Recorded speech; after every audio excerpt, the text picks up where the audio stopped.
بسم الله الرحمن الرحيم. الحمد لله وكفى وهدى وسلام على عباده الذين اصطفى. أما بعد، أعوذ بالله من الشيطان الرجيم. بسم الله الرحمن الرحيم. كيف تكفرون بالله وكنتم أمواتا فأحياكم ثم يميتكم ثم يحييكم ثم إليه ترجعون. هو الذي خلق لكم ما في الأرض جميعا ثم استوى إلى السماء فسواهن 7 سماوات وهو بكل شيء عليم. صدق الله العظيم.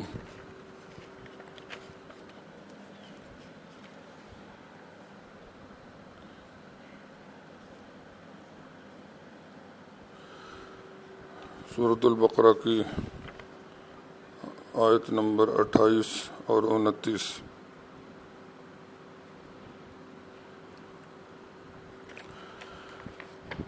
اس سے پہلے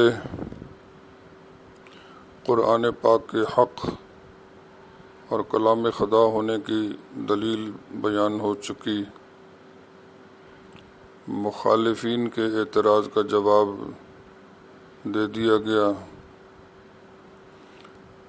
جس سے اس کا حق ہونا اور کلام و کتاب خدا ہونا ثابت ہو گیا۔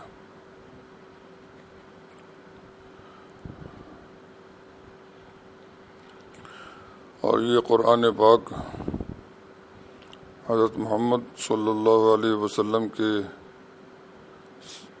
رسول خدا ہونے کی دلیل بھی ہے، یہ آپ کا معجزہ بھی ہے۔ لہذا قرآن پاک اور حضور صلی اللہ علیہ وسلم اور اللہ تعالیٰ پر صحیح ایمان لا کر ان کے پیغام، ان کی ہدایت اور دعوت کو قبول کر کے اللہ تعالیٰ کی عبادت کو اپنا لیں اور ان کے احکامات کو معلوم کر کے مکمل اطاعت اختیار کر لیں اور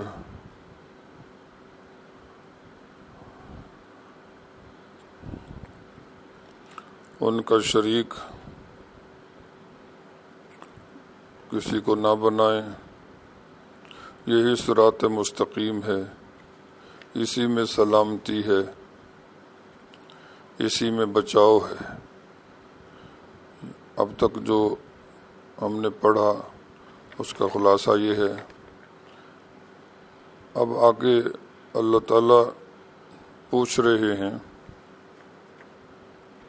کہ جب یہ ہو چکا، یعنی قرآن کا حق ہونا ثابت ہو چکا، تو تم کیسے کفر کرو گے؟ چنانچہ فرماتے ہیں کیف تکفرون باللہ، کیسے کفر کرو گے تم اللہ کے ساتھ، وَكُنْتُمْ أَمْوَاتًا فَأَحْيَاكُمْ، حالانکہ تھے تم مردے پھر زندہ کیا اس نے تم کو۔ واو کا معنی اور، کنتم کا معنی تم تھے، امواتن جمع میت کی مردے، فاحیاکم پھر اس نے زندہ کیا تم کو، ثم یمیتکم پھر موت دے گا تم کو، یعنی وقت آنے پر، زندگی پوری ہونے پر پھر اللہ تعالیٰ ہی موت دے گا تم کو، ثم یحییکم پھر زندہ کرے گا تم کو، یعنی اگلی زندگی میں، ثم الیہ ترجعون پھر اسی کی طرف یعنی اللہ کی طرف تم لوٹا دیے جاؤ گے، اللہ کے پاس پہنچا دیے جاؤ گے۔ هو الذی، وہ ہے، خلق، جس نے پیدا کیا، لکم، تمہارے لیے، ما فی الارض، وہ جو زمین میں ہے، جمیعا، تمام، سارے کا سارا، زمین میں جو کچھ ہے اللہ تعالیٰ نے تمہارے لیے، تمہارے فائدے کے لیے پیدا کیا۔ ثم استوى، پھر وہ متوجہ ہوا، جلوہ افروز ہوا، الی السماء، آسمان کی طرف، فسواہن، پھر بنا دیا اس نے ان آسمانوں کو، سوا کا معنی برابر کر دیا، برابر کر دیا کا معنی پورا پورا بنا دیا، نہ اس میں کوئی دراڑ، نہ کوئی شگاف، نہ کوئی کمزوری، تو اللہ نے ان کو برابر کر دیا، یعنی ان کو پورا پورا بنا دیا۔ سبع سماوات، 7 آسمان، وَهُوَ بِكُلِّ شَيْءٍ عَلِيمٌ، اور وہ اللہ پاک ہر چیز کے متعلق پورا پورا علم رکھنے والے۔ تو یہ سادہ ترجمہ ہے، اور تھوڑا تشریح کے ساتھ ترجمہ دوبارہ کر لیتے ہیں۔ فرماتے ہیں کیف تکفرون، کس طرح کفر کرو گے، کس طرح انکار کرو گے تم، باللہ، اللہ کے موجود ہونے کا، اللہ کے معبود ہونے کا، وکنتم امواتا، حالانکہ تھے تم مردے،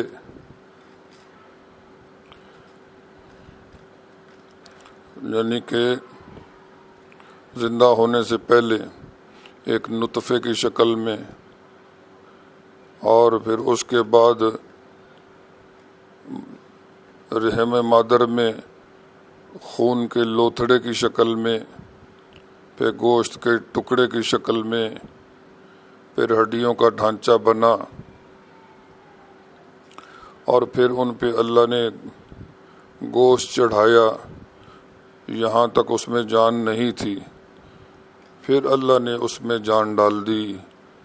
18ویں سپارے کے پہلے رکوع میں اللہ فرماتے ہیں ثم انشأناہ خلقا آخر، پھر ہم نے اس کو دوسری ہی چیز بنا ڈالا، وہ زندہ بچہ، زندہ انسان بن گیا۔ اس پر اللہ تعالیٰ خود بول اٹھے، فرمایا فتبارک اللہ احسن الخالقین، بڑی برکتوں والا ہے وہ اللہ جو سب سے بہتر خالق ہے۔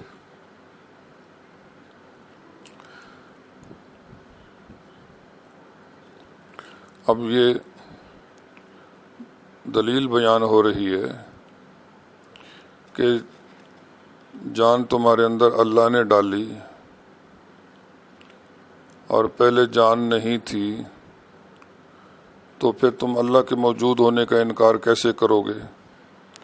اگر اللہ نہیں ہے تو پھر جان کس نے ڈالی؟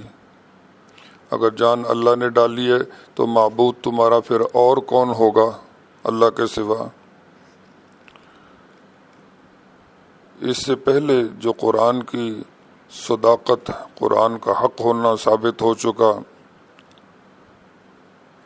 وہی دلیل کافی اور وافی تھی، اس کے بعد جواز نہیں بنتا کفر کا۔ اب مزید دلائل پیش کر رہے ہیں، اور ایسے دلائل ہیں جو حسی ہیں، آنکھوں سے دکھنے والے، عقل سے سمجھ میں آنے والے۔ اور پھر فرماتے ہیں کہ ثم یمیتکم، پھر وہ تمہیں موت بھی دے گا جب زندگی پوری ہو جائے گی، وقت مقرر آن پہنچے گا، تو موت بھی اللہ تعالیٰ ہی دیتے ہیں۔ موت اللہ کی قدرت کا نشان ہے۔ انسان لاکھ چاہتا رہے کہ میں نے نہیں جانا، میں نے نہیں مرنا، لیکن اس کو جانا پڑتا ہے۔